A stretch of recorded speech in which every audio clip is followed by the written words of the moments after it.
సముందనేడు మనసంత యుగింత దిగంత కాంతి విశ్రాంత వసంత శోభల నిరంతర కావ్య వనాంతరంబునను కంతులు వేగగా ముఖముఖాంబుజముల్ వికసింపజేయ నా వంతు నమస్కరింపు గుణవంతులకెల్ల సభాముఖంబునను నా వంతు నమస్కరింపు గుణవంతులకెల్ల సభాముఖంబునను. విభజన వికసితమైనటువంటి సభాస్థలికి శిరస్సు వచ్చి నమస్కరిస్తున్నాను. సభాస్థలికి శోభను చేకూరుస్తున్నటువంటి విద్వాన్మనులైన పేరు పేరు అందరికీ కూడా నేను సమయాన్ని దృష్టిలో పెట్టుకొని నమస్కరిస్తూ, నాకు ఈ సభలో పరిచయం ఉన్నవారు చాలా తక్కువ. కార్యక్రమాన్ని గురించి ప్రస్తావించడానికి ముందు వ్యక్తిగతమైన ఒక 2 మాటలు మాట్లాడడానికి అక్కడ అనుమతి తీసుకుంటున్నాను. శ్రీ వైరాగ్యం ప్రభాకర్ గారికి వారితో నాకు పరిచయము కలగడానికి అవకాశాన్ని కల్పించిన వారు మా కుటుంబం జిల్లా కాగజనగర్ దగ్గరలో ఉండే కోలేడులో తమ విధులను నిర్వర్తిస్తున్నటువంటి వారు ఇక్కడ సభలో ఉన్నారు. భాస్కర్రావు గారు వారు నాకు పరిచితులు, సుపరిచితులు కావున వారి ద్వారా వీరి యొక్క వైరాగ్యం ప్రభాకర్ గారి యొక్క ప్రస్తావనలు అనేక పర్యాలుగా రావడం జరిగింది. సార్ మీరు వెళ్ళి వారిని కలవండి, ఒకసారి బాగుంటుంది, మీరు కాలేజీలో ఉంటున్నారు ఎక్కడో మార్పులలో అని చెప్పిన సందర్భంలో వారి దగ్గరికి వచ్చి వారికి ఆ పరిచయం చేసుకున్నాను. వారు ఎంతో సహృదయంతో నన్ను ఆదరించి ఇక్కడ ఒక సాహితీ వేదికను నా కోసమని వారు సిద్ధం చేసి ఇటీవల నేను రచించినటువంటి నా యొక్క పద్యకావ్యం సుందరకాండము, ఈ సుందరకాండమును ఈ వేదిక ద్వారా పరిచయం చేస్తూ మాన్యులు విద్వాన్మనులైనటువంటి డాక్టర్ గండ్ర లక్ష్మణరావు గారితో మరియు హైకోర్టు న్యాయవాది బహుముఖ ప్రజ్ఞాశాలి అయినటువంటి శ్రీ నార్మంచి వెంకట అనంతకృష్ణ గారితో సమీక్షలు చేయించి కావ్య పరిచయాన్ని కరీంనగర్ పట్టణంలో కావించి తన సాహిత్య అభిమానాన్ని ప్రకటిస్తూ నన్ను అర్పణ చేసుకున్నటువంటి వైరాగ్యం ప్రభాకర్ గారికి సభాముఖంగా నేను ప్రప్రథమంగా కృతజ్ఞతాపూర్వకంగా వారికి నమస్కరిస్తూ ఉన్నాను. ఈ సభలో అనేక మంది కవులు, పండితులు, కళాకారులు, వాగ్వినోదులు, శ్రేష్ఠులు ఎందరో ఉన్నారు. అక్షర సైన్యానికి అధిపతులైనటువంటి అక్షర సేనాపతులు ఉన్నారు. వారు మా కాగితంలోకి వచ్చినారు. ఒక సందర్భంలో చాలా సంవత్సరాలైంది పుస్తకావిష్కరణకు వచ్చినారు. సాహితీ సదస్సు అనే సాహిత్య ఒక సంస్థను మేము ఏర్పరచుకున్నాము. అక్కడ ఆ సంస్థకు వారు వచ్చి మా మిత్రులు లక్ష్మీరాజయ్య గారు రచించినటువంటి ఒక పుస్తకాన్ని ఆవిష్కరించారు. అప్పుడు ప్రధాన కార్యదర్శిగా నేను ఆ యొక్క సంస్థకు ఉన్నాను, ఇప్పుడు కూడా కొనసాగుతున్నాను. కావున ఇలాంటి గొప్పనైనటువంటి నాకు పరిచయం కూడా చాలా తక్కువ మంది ఉన్నారు. అందుకోసమని అందరికీ కూడా నేను పేరు పేరున శిరస్సు నమస్కరిస్తున్నాను. కాకపోతే అద్భుతమైనటువంటి విశ్లేషణ చేశారు పాండ్యం దత్తు గారు. మహానుభావులు వారి ఇక్కడ వెళ్ళిపోయారు కార్యక్రమంలో. పాశ్చాత్య సాహిత్యంలో ఉన్నటువంటి దిగ్గజాల యొక్క వాక్కులను సమన్వయం చేస్తూ మన యొక్క రామాయణ కుసుమాల పరిమళాలను హత్తుతూ ఉపాయం చేశారు. సాహిత్యము అనేటువంటిది విశ్వశ్రేయమైనటువంటిది. ప్రపంచానికి శ్రేయస్సును కూర్చడానికే సాహిత్యం యొక్క పరమార్థమైనది. కేవల పరమార్థము విశ్వశ్రేయం మాత్రమే. అందుకోసమే అలంకారికులందరూ అనేక విషయాలు ప్రస్తావిస్తూ విశ్వశ్రేయ కావ్యం అని మాత్రమే ఒక నిర్వచనం ఇచ్చినారు. అది ఆచంద్ర తారార్క కూడా సత్యమైనటువంటి విషయం.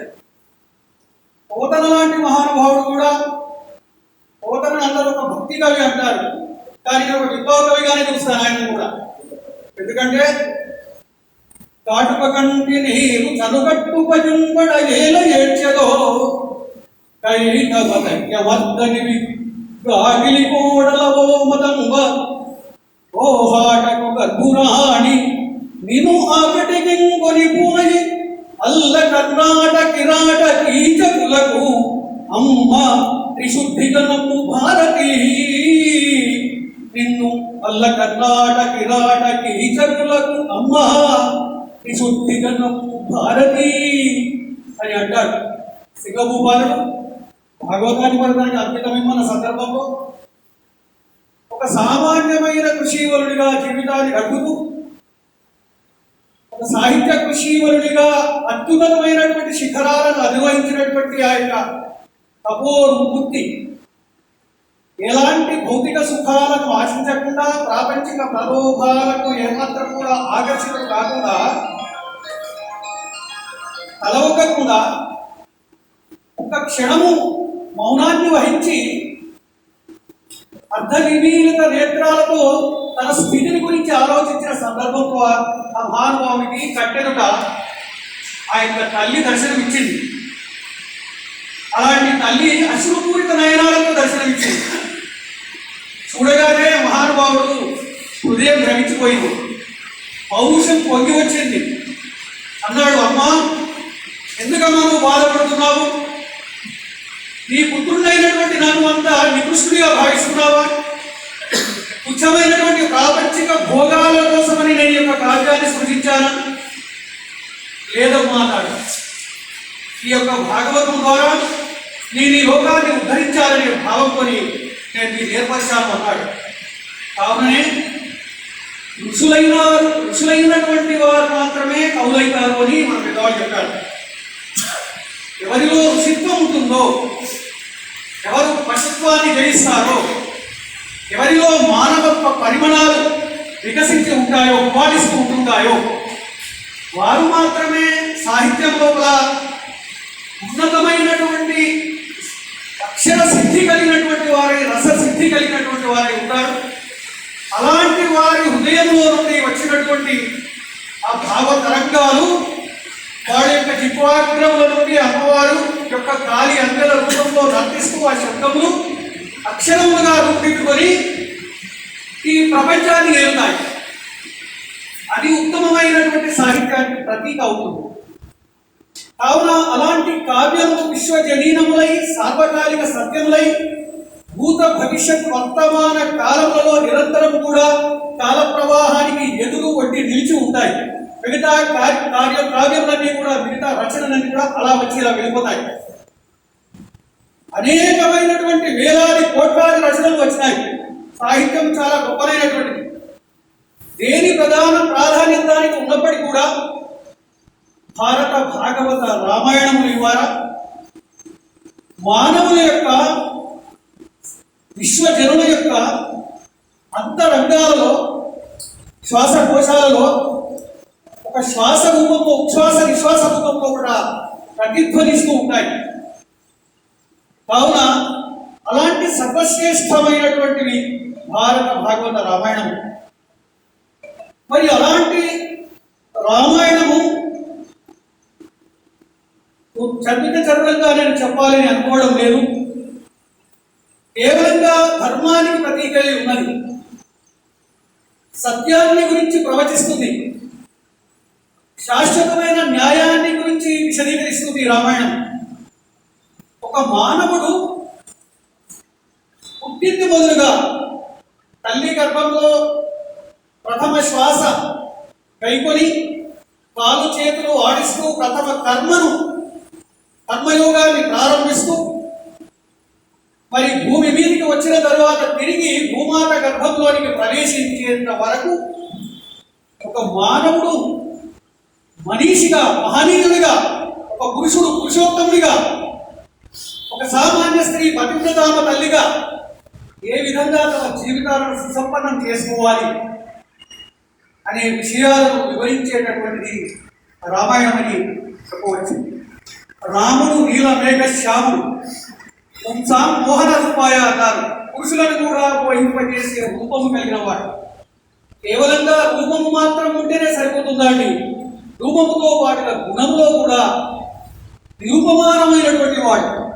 శౌర్యములో ఉదాత్తమైనటువంటి అద్భుతమైనటువంటి పరాక్రమాలు కలిగినటువంటి వాడు. ద్విగుణ సంపన్నుడు.